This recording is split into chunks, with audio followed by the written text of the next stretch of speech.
Retour sur une série de leçons un petit peu plus théoriques. Cette fois-ci, on va parler de l'esthétique des cartes et plus spécifiquement des couleurs et de comment elles peuvent s'agencer les unes avec les autres. Dans cette première leçon, nous allons parler de théorie des couleurs, comment identifier des couleurs. Tout d'abord, nous allons parler de teintes et de couleurs primaires. Alors une couleur, elle peut être décrite de multiples façons. Un bleu par exemple, on peut considérer que le bleu est brillant, ou qu'il est léger, ou qu'il est pastel. Le point commun, c'est quand même d'être bleu. Ainsi, la teinte, c'est la couleur pure, sans considération de luminosité ou de saturation. Cette teinte pure, elle peut être produite à partir du mélange de 3 couleurs. On les appelle les couleurs primaires.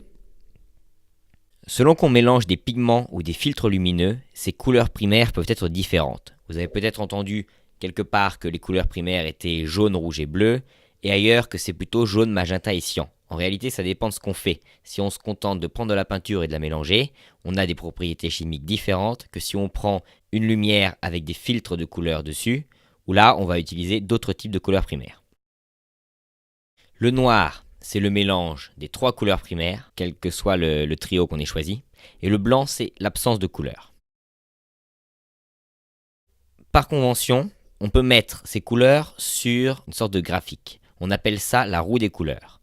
Dans le modèle qu'on va utiliser sur les écrans d'ordinateur et donc en cartographie, on utilise le rouge, le bleu et le vert. C'est donc le modèle RGB pour Red, Green, Blue en anglais.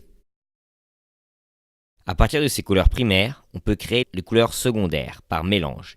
Ainsi, si je mélange le rouge avec le vert, j'obtiens du jaune.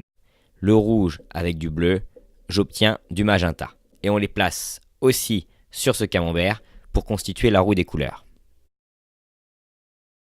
On peut continuer le mélange et obtenir ainsi les couleurs tertiaires et même quaternaires jusqu'à l'infini.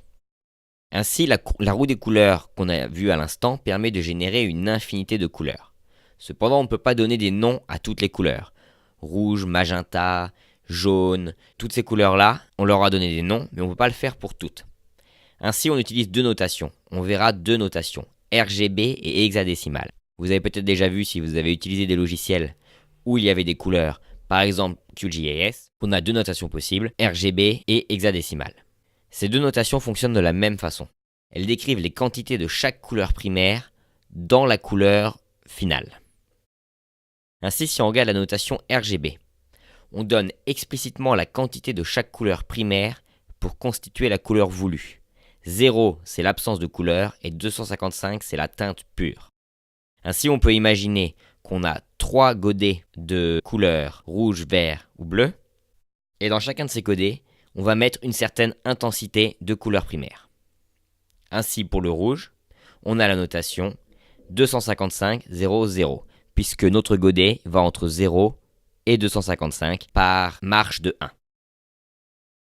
Pour obtenir les couleurs secondaires, par exemple le jaune, on va mélanger du rouge et du vert. On aura 255, 255 et 0. On a de même pour cyan, magenta, etc. C'est facile pour jaune, cyan et magenta, mais si on veut aller encore plus loin, il faut cette fois-ci faire des demi-doses et on n'aura plus 255 ou 0, mais on pourra avoir par exemple 128. On peut avoir tous les nombres entre 0 et 255. Avec ce modèle, on peut stocker 16 777 216 couleurs, ce qui est bien suffisant pour toutes nos applications de cartographie. La notation hexadécimale, c'est peut-être un peu technique, et de toute façon on n'est pas réellement obligé de retenir comment fonctionne la notation. Il faut juste avoir un petit peu un sentiment de comment ça fonctionne. Cette fois-ci, plutôt que de prendre un nombre entre 0 et 255, on se base sur le même principe, mais à la place, la valeur 0,255 sera codée en ce qu'on appelle hexadécimal. Donc plutôt que de compter de 0 à 9, on compte de 0 à 16, et 10, 11, 12, 13, 14, 15 vont être remplacés par les lettres A, B, C, D, E, F. Ainsi 255 vaut FF, et par convention, on va placer un hashtag ou un dièse devant la valeur, et on sait que c'est une notation hexadécimale. On rencontre les deux, RGB et hexadécimal. Il faut juste que vous ayez une idée d'à quoi ça correspond, sans réellement savoir, en lisant, traduire la couleur encodée. Quelques exemples pour la notation hexadécimale. Les couleurs primaires pour rouge, ici, on a FF puisque c'est une pleine dose de rouge, et 0 pour tout le reste. De même pour vert au milieu, et enfin bleu ici.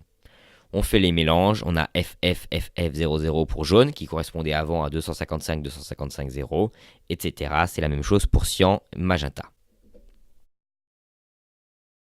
Autre caractéristique des couleurs. Il n'y a pas que la teinte qui entre en jeu, on l'a vu. La luminosité est une variation de la représentation de l'éclat d'une couleur. On peut avoir envie d'une couleur plus lumineuse ou moins lumineuse. La saturation, elle, c'est une mesure de l'intensité d'une couleur. À 0, la couleur est gris. Une autre notation est la notation HSL. Plutôt que de définir une couleur en fonction de son taux de couleur primaire, on utilise la teinte, la saturation et la luminosité pour décrire une couleur. Le modèle vient de l'anglais Hue, Saturation et Luminosity. Ce qui est intéressant avec ce modèle-là, c'est qu'à partir d'une couleur de base, on peut décider d'avoir plus de luminosité, plus de saturation. C'est en réalité comme ça que j'utilise essentiellement mes couleurs, puisque je ne sais pas si je veux plus de bleu ou plus de vert, mais on sait quand on veut quelque chose de plus ou moins brillant, plus ou moins éclatant. Ainsi, dans cette leçon, on a vu la théorie des couleurs, comment on les notait, on a vu deux systèmes de notation qui sont fondés sur les couleurs primaires, RGB et hexadécimal, et un troisième système de notation qui, lui, est sur les propriétés des couleurs en utilisant une teinte de base et en faisant varier ensuite la luminosité et la saturation.